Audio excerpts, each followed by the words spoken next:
others in care homes.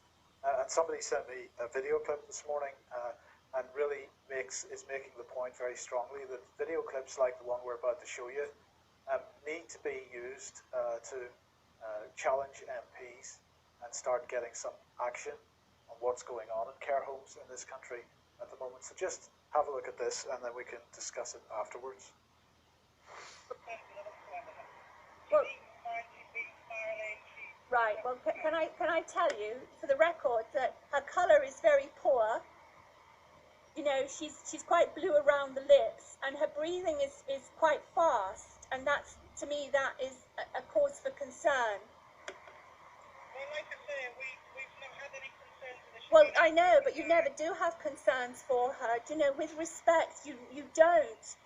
You know, I understand you're doing your best, but you know, I can see that my mother is not well just by looking at her through the window.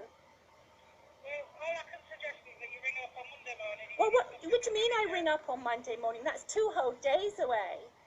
Well, like I say, I'm not the manager. So you're not the manager, but I mean, I'm reporting.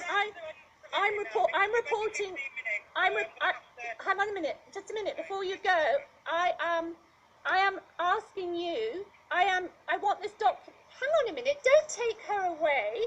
Hey, don't take her away. Don't take her away. Don't take her away. You bastard. You absolute bastard. Well, Mike, a tragic piece of film. I mentioned it last week that I can personally vouch that this is going on with 2 particular elderly relatives who we now cannot have any easy contact with because effectively the government has started to introduce laws which are not proper laws. They're being interpreted and misinterpreted by the residential homes and the care homes.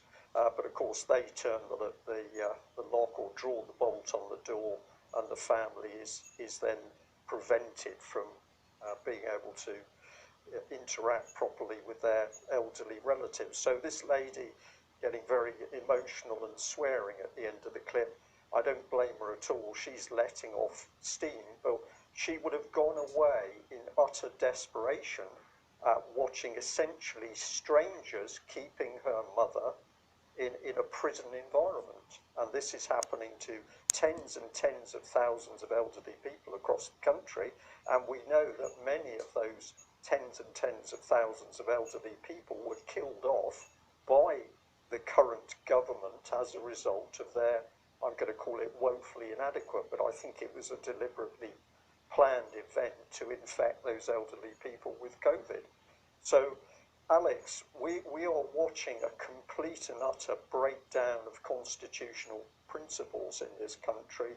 We've got a dictatorship which is now simply saying we're going to stop you showing love and compassion to members of your family.